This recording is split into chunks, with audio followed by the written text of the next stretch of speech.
You know in medial era Bharat में art and architecture के क्षेत्र में एक बहुत बड़ा बदलाव आया था। ये बदलाव शुरू हुआ था 8th सेंचुरी में, जिस टाइम मुस्लिम पहली बार भारत में आते हैं और सिंध, गुजरात ये सारे जगह में एक लार्ज स्केल पे बिल्डिंग का स्ट्रक्चर तैयार करना शुरू करते हैं। तो उस टाइम से शुरू होता है, लेकिन ये जो आर्किटेक्चरल चेंजेस आया भारत में, ये तुर्किश कॉन्क्वेस्ट के बाद फुल तरीके से देखने को मिलता है, मतलब ज्यादा देखने को मिलता है। अगर हिस्टोरिकली देखा जाए तो ये लगभग लेट 12th सेंचुरी होगा, उस टाइम से शुरू हुआ था।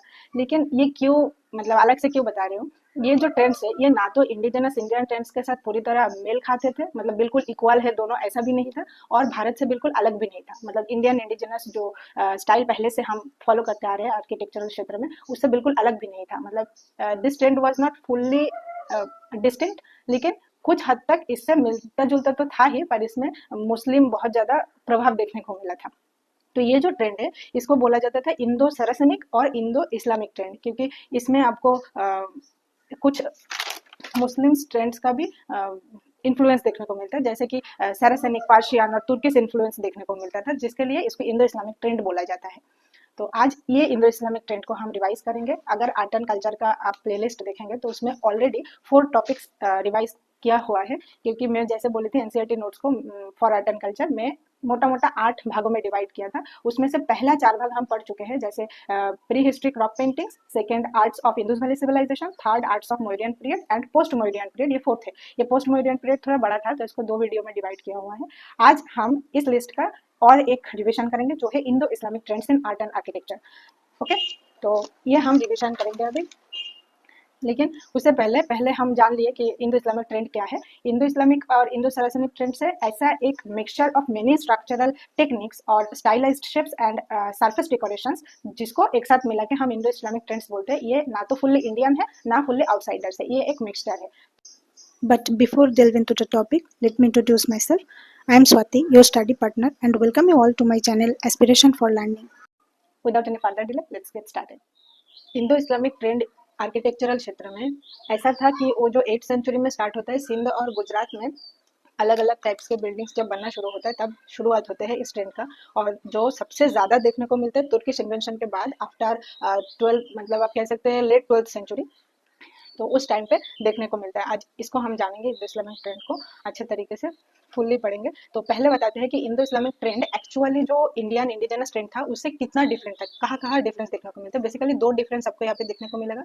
जैसे ये जो फर्स्ट वन में बोलूँ तो इंडो इस्लामिक ट्रेंड जो कंस्ट्रक्शन था वो कार्व्ड फॉर्म ऑफ कंस्ट्रक्शन था, and which was introduced gradually and which means that arches could support the weight of the domes. मतलब अभी जैसे पिलर नहीं होते बड़ा, अगर 2-3 मंजिला बिल्डिंग हो गया तो उसको सपोर्ट करने के लिए पहले पिलर लगाना होता है, तो उसी तरह इसका जो आर्चेस होता था, ये कार्व्ड वाला जो बिल्डिंग का, तो उस आर्चेस एक्चुअली पूरा बिल्डिंग को सपोर्ट देता था। ये जैसे इंडियन इंडिजिनस जो कंस्ट्रक्शन का स्टाइल है उसमें ये कार्व्ड स्टाइल देखने को नहीं मिलता है। ये फर्स्ट नंबर। नंबर 2 अगर हम बोले तो हिंदू जो टेम्पल वगैरह जो आर्किटेक्चर हमें पहले से था, तो उसमें ऑल सर्फेसेस में स्कल्पचर्स एंड पेंटिंग्स किया जाता था, नो मैटर लिविंग बींग्स और एनी इनएनिमेट ऑब्जेक्ट। ओके, लेकिन मुस्लिम जो लोग उनका आर्किटेक्चरल फॉर्म बनाना शुरू किए तो उसमें फॉरबिडन किए to replicate living forms on any surface. ये उन लोगों के लिए फॉरबिडन था। मतलब क्या हुआ कि हिंदू जो इंडिजिनस स्टाइल पहले से इंडिया में था उसमें पेंटिंग्स एंड स्कल्पचर बनाया जाता था लिविंग ऑर्गेनिज्म के, फूल, फिर पत्ता हो गया, अलग से आपको कोई पशु पक्षी हो गया, सब कुछ इंक्लूडेड था। लेकिन मुस्लिम ट्रेंड जब आया, इंडो इस्लामिक ट्रेंड में आपको ये सब लिविंग ऑर्गेनिज्म का कोई पोर्ट्रेट या स्कल्पचर पेंटिंग कुछ भी देखने को नहीं मिलेगा। ये उन लोगों के लिए फॉरबिडन था। ये है basically 2 major difference between Indo Islamic trend and indigenous Indian trends के अंदर। और एक चीज जो है, अभी ये बात आएगी कि अगर वो लोग जो लिविंग ऑर्गेनिज्म है उसका पोर्ट्रेट नहीं बनाते थे तो किससे डिजाइन किया जाता था सर्फेस को, तो आप देखेंगे कि उनका जो वॉल्स वगैरह होता था उसमें अरेबिस्क और जियोमेट्रिक पैटर्न्स या कैलीग्राफिकल पैटर्न से डेकोरेट किया जाता था। इसका मतलब ये नहीं कि आप सोचेंगे कि ये इस्लामिक ट्रेंड्स का था तो इसके अंदर कुछ भी पहले का हमारा जो इंडिजिनस इंडियन ट्रेंड्स है उसका कोई इन्फ्लुएंस नहीं है, ऐसा बिल्कुल नहीं है। क्योंकि in spite of the obvious Saracenic and Persian and Turkish influence, this Indo Islamic structures were heavily influenced by prevailing sensibles of Indian architectural and decorative forms. Okay, तो इसीलिए बोल रही हूँ कि ये बिल्कुल डिस्टिंक्ट नहीं है इंडियन ट्रेंड से, ये एक mixture of Indian and Islamic trends. जब कोई इंडो इस्लामिक आर्किटेक्चर को पढ़ने जाएंगे तो आप देखेंगे इसको मोटा मोटा 3-4 भागों में आप कैटेगोराइज कर सकते हैं। जैसे इंपीरियल स्टाइल, जो कि दिल्ली सल्तनत के टाइम में सराउंडिंग्स के एरिया में आपको बिल्डिंग्स में देखने को मिल जाएगा। द प्रोविंशियल स्टाइल, जो मंद्रू, गुजरात, बंगाल या जौनपुर में उनका जो स्ट्रक्चर बनाया था, आर्किटेक्चरल ट्रेंड्स वहाँ पे देखने को मिल जाएगा। एंड मुगल स्टाइल आपको पता है, दिल्ली, आगरा एंड लाहौर, इसके सराउंडिंग में आपको जो बिल्डिंग्स है, जो कुछ भी है, उसमें ये मुस्लिम इंडो इस्लामिक ट्रेंड्स देखेगा। और लास्टली डेक्कन स्टाइल में आपको बीजापुर एंड गोलकोंडा में डेक्कन स्टाइल का आर्किटेक्चर मिल जाएगा। एक्चुअली ना architectural influence of Bengal and Jaunpur जो थे वो बहुत डिस्टिंक्ट थे। फॉर एग्जाम्पल अगर बताऊँ तो शेख अहमद खत्तो का दरगाह है, ये व्हाइट मार्बल से बना हुआ है, जो 15th सेंचुरी का है। ये सच में एक गुड एग्जाम्पल है provincial style of Indo Islamic trends का। ओके, ये इंडो इस्लामिक ट्रेंड में इंसिशन और स्टुको का यूज देखने को मिलता है। मतलब कैसे बताऊं, वो छेद बना के, मतलब जालिका की तरह बना के डेकोरेट करते थे वो लोग अपने वॉल्स को, जो डिजाइन बनाते थे उसमें। इसमें सबसे ज्यादा कैलीग्राफी यूज हुआ है और प्रोफ्यूज यूज ऑफ जालिस भी आपको देखने को मिल जाएगा। अगर मैं बोलूँ कि इंडो इस्लामिक ट्रेंड में ये जो वो लोग जो आर्किटेक्चर बनाते थे, उस आर्किटेक्चर बना के लिए किस तरीके की मटेरियल यूज होता था, तो आपको देखेंगे कि इस टाइम के, इस मीडियावेल एरा के जो इंडो इस्लामिक ट्रेंड के आर्किटेक्चर है, उसका वॉल बहुत ज्यादा थिक होते थे। एक्चुअली ज्यादातर यूज होता था मार्बल या any kind of stone, huge use of stones, and जिसमें आपको क्वार्टाइज सैंडस्टोन, बाफ या मार्बल भी मिल जाएगा। बाफ मतलब ये, इसमें जो लेदर का काम था वो होता था, ज्यादातर भैंस का चमड़ी का काम भी आपको इस मीडियावेल एरा के, इस टाइम के आर्किटेक्चर में देखने को मिल जाएगा। तो अब चलिए, ये है मतलब इसका features of Indo Islamic trends. And अभी जानते हैं कि उस टाइम में किस टाइप के आर्किटेक्चर बनाया जाता था। जैसे हिंदुज्म के टाइम में ज्यादातर आपको मंदिर ये सब बनते देखा जाएगा, लेकिन जब मुस्लिम ट्रेंड स्टार्ट हुआ तो ऑब्वियसली उनका आर्किटेक्चर में कुछ तो डिफरेंस आएगा। तो फॉर एग्जाम्पल हम देखेंगे कि किस किस टाइप के वो लोग आर्किटेक्चर बनाते थे। अगर मैं इसमें आपको बोलूँ तो फोर्ट्स आएगा, सराय आएगा, फिर टॉम्ब आएगा, ये सब। तो चलिए एक एक करके देखते हैं। पहली बात तो हम आलोचना करते हैं, समझने की कोशिश करते हैं कि फोर्ट्स कैसे, मतलब क्या है और उस टाइम में ये कैसे बनता था। एक्चुअली फोर्ट पहले भी हिंदू इंडिजिनस सिस्टम में भी था, लेकिन ये लोग भी उसी तरह फोर्ट्स बनाते। एक्चुअली फोर्ट्स है एक टाइप के मोन्यूमेंटल बिल्डिंग जहाँ पे मतलब कोई शत्रु से लड़ने का इक्विपमेंट्स भी रखा रहता था। ये एक्चुअली दुर्ग या गढ़ या तो फिर आप किला बोल सकते हैं, ये होता था फोर्ट्स। ये मीडियावेल टाइम में खाली मुस्लिम के शासन में नहीं, हिंदू राज्य में भी आपको ये जो फोर्ट का यूज ये आपको देखने को मिल जाएगा। ये बड़ा सा एक बिल्डिंग होता था जो पूरे अपने आप में एक शहर जैसा है, कि बाहर से अगर कोई आक्रमण भी करते हैं तो वो अपने आप को कई दिनों तक सुरक्षित रख सकते हैं। इतना अच्छे तरीके से वो एम्बेटलमेंट के हिसाब से बनाया गया जाता था। और ये जो फोर्ट का और एक काम था कि ये राजा के शक्ति को दर्शाता था, कोई भी किंग का कितना पावर है इसको दर्शाता था ये फोर्ट्स। ये बहुत ज्यादा हाई होते थे और मतलब इतने ऊंचा होते थे कि जैसे सराउंडिंग्स के एरिया को देखा जा सकता था, कि मतलब वहां पे रह के कोई राजा या कोई रॉयल पर्सन अपने आसपास में क्या हो रहा है उसके ऊपर नजरदारी भी कर सकते थे। फॉर एग्जाम्पल मैं बोलूँ तो चित्तौड़गढ़ में ऐसा ही एक दुर्ग था जो कि एशिया का लार्जेस्ट फोर्ट नाम से परिचित है। It was occupied for the longest length of time as the seat of powers. हम अभी जाने कि फोर्ट क्या है। फोर्ट है एक ऐसा दुर्ग या किला जहाँ पे युद्ध का और खुद को प्रोटेक्ट करने का एक रॉयल पर्सन के हाथ में सारे तरीके के इक्विपमेंट्स रहता था। एक फोर्ट अपने आप में एक शहर जैसा था जहाँ से एक राजा और एक रॉयल पर्सन अपने सराउंडिंग्स में सबके ऊपर नजरदारी भी कर सकते थे और जो शत्रु के साथ भी लड़ाई कर सकते थे। इनका इतना अच्छा इक्विपमेंट्स इस रह के इस फोर्ट को बनाया जाता था। तो मीडियावेल एरा में हिंदू या मुस्लिम हर आर्किटेक्चरल फॉर्म्स में आपको फोर्ट्स जरूर मिल जाएगा। फिर आते हैं मिनर्स। अब हम जानेंगे मिनर्स क्या है। मिनर्स एक्चुअली होता था एवरीडे यूज के लिए, मतलब एवरीडे वो कॉल फॉर प्रेयर होता है तो उसको मुस्लिम के लैंग्वेज में अजान बोलते हैं। और कॉल्स ऑफ प्रेयर जो होते हैं वो जहाँ किया जाता है उसको मिनार बोलते हैं। और ये actually symbolise the might and power of the ruler. ये जो मिनार ये रूलर के पावर को एंड उनके शक्ति को एक्चुअली सिंबलाइज करते थे और ये डेली यूज के लिए व्यवहृत होता था, जहाँ पे अजान अर्थात कॉल फॉर प्रेयर के लिए यूज किया जाता था ये मिनर्स को। फॉर एग्जाम्पल कुतुब मीनार जो बिल्ट हुआ था 13th सेंचुरी में, जिसका जो लंबाई था वो 234 फीट था।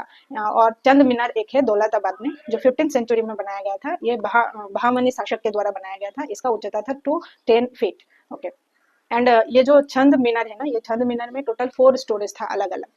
आप देखते हैं टॉम्ब क्या है, जैसे चैत्य देखने को मिलता है, मतलब चिता के ऊपर बनाया गया, तो उसी तरह टॉम्ब भी ऐसा होता था जो कबर के ऊपर बनाया जाता था। ये एक मोन्यूमेंटल स्ट्रक्चर होता है जो कि कबर या ग्रेव के ऊपर बनाया जाता है, कोई रॉयल या रॉयल पर्सन या रूलर के लिए बनाया जाता था, वही होता था टॉम्ब। ये भी पॉपुलर था मिडियावेल एरा में। ये जो टॉम्ब का आइडिया कहाँ से आया बताओ? क्योंकि ये लोग रीबर्थ में यकीन नहीं रखते, जन्मांतर बाद में बिलीव नहीं करते मुस्लिम्स, तो वो सोचते हैं कि जब ब्रह्मांड खत्म हो जाएगा, कभी ना कभी होगा, जब खत्म हो जाएगा उस टाइम में एक दिन आएगा जिस दिन को वो लोग डे ऑफ जजमेंट बोलते हैं, मतलब we will be in front of the god या अल्लाह, उनके सामने हम होंगे और हमें हर अच्छा या बुरा कर्म के लिए दंडित या मतलब पुरस्कृत किया जाएगा। तो वो डे ऑफ जजमेंट तक एक इंसान मृत्यु के बाद उस कब्र में रेस्ट इन पीस रहते हैं, सोए हुए रहते हैं, और वहां पे अगर टॉम्ब बना दिया जाए, मतलब मोन्यूमेंटल स्ट्रक्चर बना दिया जाए, तो वो इंसान के लिए वो टॉम्ब एक पैराडाइसिकल मतलब सिस्टम बन जाता है, इटर्नल पैराडाइज बन जाता है उनके लिए, तो वो खुशी खुशी वहां पे रह सकते हैं। ये सोच के ये टॉम्ब का आइडिया आया था, और वहां से ही कबर के ऊपर ये टॉम्ब बनाने का सिस्टम शुरू हुआ।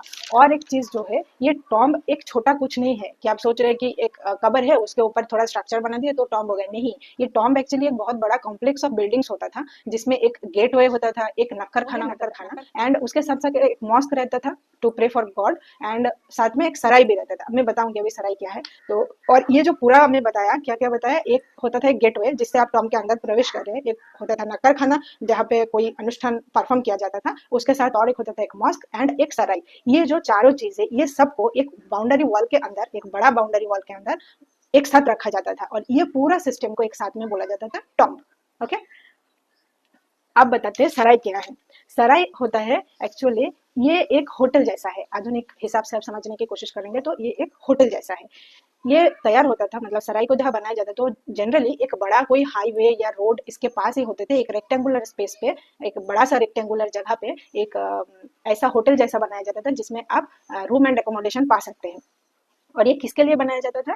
क्योंकि अभी की तरह पहले के जमाने में ट्रांसपोर्ट का व्यवस्था इतना अच्छा नहीं था, तो लोग अगर कहीं से कहीं जाना है तो ज्यादातर पैदल हमें चलना पड़ता था। जैसे मैं बोल रही हूँ जनरल पब्लिक की बात, ये कोई रॉयल पर्सन की बात नहीं है, ये जनरल यूज के लिए सराय बनाया जाता था। ये जनरल पब्लिक के लिए, जो लोग एक जगह से दूसरी जगह जाने के लिए ज्यादातर खुद के पैरों में ही भरोसा करते थे, उससे ही आपको चल के जाना होता था। तो कंटिन्यू 5 डेज एक साथ नहीं चल सकते, आपको जरूरी है कि आप रेस्ट कर लो, तो आप कहाँ करेंगे रास्ते में, तो इसीलिए वो सराय बनाया जाता था एक Indian and foreign travellers, pilgrimers, merchants, traders, इन लोगों के लिए जो लोग भ्रमण करते हैं, चाहे वो बिजनेस के सिलसिले हो या तो चाहे वो घूमने के लिए हो या तीर्थ यात्रा के लिए हो। तो जो लोग ऐसे पूरे घूमते थे, जो यात्री होते थे, तो उन लोगों के लिए ये सराय बनाया जाता था। एंड ये सराय में कोई हिंदू मुस्लिम भेद नहीं था, कोई जात पात नहीं भेद नहीं था, हर कोई इसको यूज कर सकते थे। एक्चुअली आप कह सकते हैं कि ये सराय एक पब्लिक डोमेन्स होता था, which thronged with people of various culture and background, मतलब देयर इज नो डिस्क्रिमिनेशन, अलग अलग कल्चर एंड बैकग्राउंड के लोग इसको यूज कर सकते थे। And this system lead to cross cultural interaction. Okay, तो ये 2-3 चीज है जो मुस्लिम शासन के टाइम इंडो इस्लामिक ट्रेंड में हमें देखने को मिलता है। पहले तो मैं बोला फोर्ट, जो दुर्ग या किला जिसको बोला, दूसरा मीनार, जो मीनार है भगवान के लिए प्रे करने के लिए यूज होता था, मतलब अजान के लिए यूज होता था, और जो कि एक रूलर का जो माइट एंड पावर है उसको दर्शाता है। फिर और एक चीज जो देखने को मिलता था वो है टॉम्ब। टॉम्ब मतलब क्या बोला, चैत्य की तरह है, ये एक ग्रेव के ऊपर, कोई रॉयल पर्सन के ग्रेव के ऊपर बनाया जाता था, लेकिन ये बिल्कुल छोटा कुछ आप समझ रहे तो नहीं है, ये बहुत बड़ा एक कॉम्प्लेक्स जैसा है, अलग अलग बिल्डिंग्स का, और ये पूरा बिल्डिंग्स को एक बड़ा सा बाउंड्री वॉल के अंदर रखा जाता था, और उसमें एक गेट वे होता था, जिस गेट वे से आप अंदर जाएंगे तो आपको मिलेगा नक्कर खाना, मिलेगा एक मॉस्क, एक सराय। ये पूरा जो सिस्टम है, इसको लेके ये पूरा अलग अलग बिल्डिंग्स का जो कॉम्प्लेक्स है, इसको एक साथ में बोला जाता था टॉम्ब। और इसके अलावा मैं अगर बताऊं, टॉम्ब के अंदर तो सराय रहता ही था, बोला रूम एंड एकोमोडेशन के लिए, जो लोग वहाँ पे जाते थे विजिट करने के लिए, लेकिन इसके अलावा भी सराय तैयार होता था जो कि जनरल पब्लिक के लिए, जो ट्रेडर्स है, जो मर्चेंट्स है, जो पिलग्रिमेज है, वो चाहे फॉरेन हो चाहे वैसे ट्रैवल करते थे, उन लोगों के लिए रास्ते के एक बड़ा सा रेक्टेंगुलर एरिया में एक होटल जैसा, आधुनिक काल के हिसाब से एक होटल जैसा बना देते हैं, उसको बोलता था सराय, जिसमें अलग अलग कल्चर एंड बैकग्राउंड के लोग आ सकते थे। There was no discrimination and this lead to cross cultural interaction. Okay, ये एक बहुत बड़ा फीचर्स था इंडो इस्लामिक ट्रेंड्स का। अब आइए आपको बताते हैं कुछ एग्जाम्पल, मतलब ये तो हम क्या क्या जाने, what is Indo Islamic trend, and Indo Islamic trend और इंडियन इंडिजिनस ट्रेंड के अंदर क्या डिफरेंसेस था और क्या मेल था, ये हम देखें। उसके बाद हम देखें कि उस टाइम में बनाया गया अलग अलग चीज, जैसे हो गया आपका फोर्ट, आपका सराय, टॉम्ब, ये सब किसे कहते हैं, मीनर्स, ये सब हम जाने। उसके बाद हम देखें कि कौन से मटेरियल यूज होता था, ओके, तो डेकोरेशन कैसे वो लोग करते थे, सब हम जाने। अब हम जानेंगे कि कुछ स्ट्रक्चर्स जो उस टाइम में बनाया गया है, इंडो इस्लामिक ट्रेंड को फॉलो करके मीडियावेल एरा में भारत में बनाया गया। ऐसा कुछ स्ट्रक्चर्स के बारे में हम जानेंगे। फॉर एग्जाम्पल ताजमहल, आपको पता ही है कि ताजमहल मुगल सम्राट शाहजहां ने बनाए थे, उनके बीवी मुमताज महल के मतलब स्मृति में वो इसको बनाए थे। ये जो ताजमहल है ये व्हाइट मार्बल से रेडी किया गया था। ये व्हाइट मार्बल आया था मकराना माइंस राजस्थान से। राजस्थान के एक माइन है मकराना माइन, जहाँ से ये व्हाइट मार्बल लाया गया था। और आप अगर थोड़ा अच्छे से देखेंगे तो ताजमहल के इर्द गिर्द जो सराउंडिंग में जितने सारे बिल्डिंग सबको देखने को मिलेगा, सब कुछ रेड सैंडस्टोन से बनाया हुआ है। लेकिन ताजमहल ओनली वन जो व्हाइट मार्बल से बनाया गया था, जो मार्बल मकराना माइंस राजस्थान से लाया गया था। ये पहला एग्जाम्पल है। जब भी आपको इंडो इस्लामिक ट्रेंड का नाम आएगा, सबसे पहले दिमाग में आता है ताजमहल। ये ताजमहल की तरह सेम और एक मौसोलियम है जो सिचुएटेड इन बीजापुर, जिसका नाम है गोल गुम्बज। ओके, ये भी एक मोनूमेंटल ये भी एक मौसोलियम है लाइक ताजमहल। तो ये मोहम्मद आदिल शाह ने 17th सेंचुरी में बनाते हैं फॉर हिमसेल्फ, मतलब खुद के लिए ये बनाए थे। पर ये फुल्ली कंप्लीट नहीं हुआ था, it is not finished.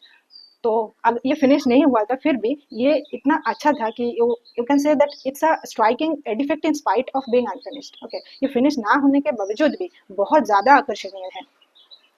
And तीसरा एग्जाम्पल हम बोलेंगे तो जमा मस्जिद की बात आप बोल सकते हैं। In medieval times a city had one Jama Masjid, मतलब मीडियावल एरा में हर सिटी में, हर बड़े शहर में आपको एक जमा मस्जिद देखने को मिलता था। एंड इस जमा मस्जिद ऐसा थे जैसे होता है ना, नदी अगर बह जाए प्राचीन काल में, पानी की सुविधा के लिए जो लोग होते थे, पीपल्स होते थे, वो नदी के सराउंडिंग में जो गांव है वो बिठाना स्टार्ट करते, बसना शुरू करते हैं नदी के आसपास। तो वैसा ही जहाँ पे जमा मस्जिद था उसके सराउंडिंग्स में लोग बसना शुरू करते थे। कहीं पे जामा मस्जिद बनाया, फिर उसका इर्द गिर्द में शहर तैयार हो जाता था। एंड ऐसा नहीं कि वहाँ पे खाली मुस्लिम लोग बास करते थे, आपको हिंदूज पॉपुलेशन भी देखेंगे। आपकी कोई जामा मस्जिद है तो बड़ा एक शहर बन जाता था उसके सराउंडिंग्स में, उसको सराउंड करके।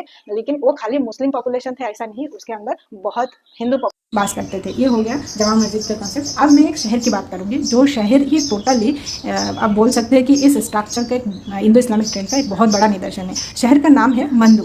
मंदू मतलब now in present day we know it as मंडवगढ़।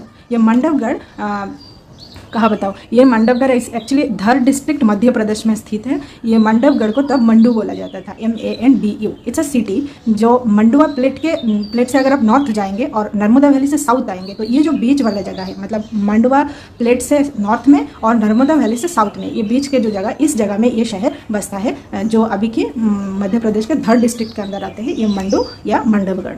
तो इस जगह में हिंदोल महल, जहाज महल इस सिटी में ही अवस्थित है, ये मंडवगढ़ में अवस्थित है। एंड होसंग शस टॉम भी आपको देखने को मिलेगा मंडवगढ़ में। तो हम पूरी तरह इसको जान पढ़े, आज रिवाइज किए। मुझे पता है कि दिस इज़ नॉट एवरीथिंग। मैं क्या करती हूँ, जब NCERT ख़त्म कर लिया, मैं इसके साथ कुछ वैल्यू ऐड नहीं किया। आपको पता है आर्ट एंड आर्किटेक्चर से उतना ज़्यादा डिटेल्स में क्वेश्चन आते नहीं, और एक दो क्वेश्चन के लिए कितना मेहनत करेंगे आप, तो कॉज इफेक्ट अच्छा नहीं आता, मतलब जितना आप इनपुट किए उस हिसाब से आउटपुट नहीं आता। तो दैट्स वाई ये ऊपर जान लिए, कुछ इंपॉर्टेंट बातें पढ़ लिए, फीचर्स पढ़ लिए। देखो ओवरऑल में एक मतलब क्लियर किया, कुछ छूटा नहीं। हो सकता है डीपली नहीं गए पर कुछ छूटा नहीं। जैसे पहले जाने इंडो इस्लामिक ट्रेंड क्या है, इंडो इस्लामिक ट्रेंड का फीचर्स क्या है, वो इंडियन जो इंडिजिनस ट्रेंड है उससे कहाँ डिफरेंट है, कहाँ उसके साथ मेल है, कौन से मटेरियल से इसका स्ट्रक्चर बनाया जाता था, इसका डिज़ाइन कैसा होता था। उसके बाद हम देखें कि उस टाइम में बनाया गया कुछ ऐसे इंडिजिनस बिल्डिंग्स है, आर्किटेक्चर है, जैसे फोर्ट हो गया, सराय हो गया, टॉम्ब हो गया, फिर क्या बोलते हैं मिनर्स हो गया। ये सब कुछ किसको बोलते हैं, उसका पर्पस क्या था, काम क्या था, वो कैसे बनता था, ये सब कुछ हम रिवाइज किए। उसके बाद लास्टली हम देखें कि उस टाइम में बनाया गया कुछ इम्पॉर्टेंट जो स्ट्रक्चर है, जैसे ताजमहल, गोल गुम्बज, जमा मस्जिद, इसके बारे में हम जाने। ओवरऑल एक हॉलिस्टिक आइडिया हमें मिल गया। इसके बाद जब करंट अफेयर्स आएगा तो आर्ट एंड कल्चर से रिलेटेड जो टॉपिक आएगा उससे आप वैल्यू एडिशन करते जाएंगे, तो आपको एक हॉलिस्टिक प्रिपरेशन हो जाएगा। क्योंकि अगर 7 to 9 क्वेश्चन जो भी एग्जाम में आता है, आप सोचेंगे 100% में कंप्लीट कर पाऊंगी, तो नहीं होता है। एक दो क्वेश्चन पता नहीं आउट ऑफ द बॉक्स कहाँ से पूछ लेते हैं, तो वो एक दो क्वेश्चन के पीछे हमें भागना नहीं है। जितना सब कर सकते हैं, जितना NCERT से होता है, जितना स्टैंडर्ड बुक से होता है, वो हम कंप्लीट करेंगे। एक दो क्वेश्चन वो छोड़ो, वैसे भी आपको 100 क्वेश्चन का आंसर नहीं करना है। आप जो पढ़ रहे हो, जिसमें आपको इनपुट आउटपुट अच्छा आ रहा है, जो इनपुट मैंने जितना दिया उस हिसाब से आउटपुट आ रहा है, उतना आप कंप्लीट करो। और करंट अफेयर्स में जो आ रहा है उससे वैल्यू ऐड करते जाओ। तो करंट अफेयर्स से आपको बता देंगे कि कौन सा टॉपिक या कौन सा एरिया आपके लिए इंपॉर्टेंट है, एग्जाम के लिए इंपॉर्टेंट है। सो ये इतना ही आज हमारे ये टॉपिक जो था, ये अभी यहाँ पे ख़त्म होता है। इसके बाद हम देखो, अभी तक हम इंडो इस्लामिक ट्रेंड पढ़ रहे थे। बहुत गर्मी हो रहा है। तो इंडो इस्लामिक ट्रेंड कंप्लीट हो गया है, उसको हम अच्छे तरीके से रिवीजन कर लिए, जान लिए कि कहाँ से क्या होगा, कैसे आ रहा है, पूरे डिटेल्स में हम पढ़ लिए। और इसके साथ साथ आगे चल के अगर कुछ करंट अफेयर्स में आता है इस टॉपिक से रिलेटेड, हम जरूर उसको भी कवर करेंगे, तो हमें एक होलिस्टिक आइडिया हो जाएगा। ये मैं नोट्स पहले से बना लिया था, अभी रिवाइज कर रहे हैं। तो टोटल 8 टॉपिक्स था, जिसमें से आपको जो प्ले लिस्ट है उस पर ऑलरेडी 4 मिल जाएगा, और ये 5th नंबर है जो हम कंप्लीट किए। और तो अभी के लिए इतना ही। अगर आपको अच्छा लगा कि हाँ ये हेल्पफुल है, तो डेफिनेटली आप सब्सक्राइब कर सकते हैं, आप फॉलो कर सकते हैं। तो हम एक साथ प्रिपरेशन करेंगे, कोशिश करेंगे कि ये जो मुश्किल दौर है, जो हमारा जर्नी है, इसको थोड़ा आसान किया जाए। मेरा एक्सपीरियंस, मुझे क्या प्रॉब्लम हो रहा है, क्या आसान हो रहा है, मैं आपसे ज़रूर शेयर करूंगी। And you know that comment section is yours. आप ज़रूर बता सकते हैं आपके प्रॉब्लम, या आप कुछ सुझाव भी दे सकते हैं। मेरी कोई मतलब कमी तो ज़रूर है, उसको मैं वर्कआउट करने की कोशिश करूंगी कि आप जो सजेशन देंगे मैं कोशिश करूंगी उससे मैं खुद को इम्प्रूव करूँ, और आपके लिए भी कुछ मदद हो उसका हमेशा से कोशिश रहेगा। तो all the best to all of you. आप पढ़ाई में फोकस कीजिए, डिमोटिवेट होने से कुछ होगा नहीं, हम कोशिश ही कर सकते हैं। और एक्चुअली ये जो 4 महीने का लड़ाई है, ये जर्नी है, ये हमारे लिए एक एक्सपेरिमेंट है। हम देखेंगे 4 महीने की इतना जद्दोजहद करने के बाद क्या हम यूपीपीसीएस प्रीलिम्स क्लियर कर सकते हैं। तो let's hope for the best. See you in the next video. Till then, stay tuned and focus on your study. With the best wishes and regards, Swati, your study partner. Bye for now.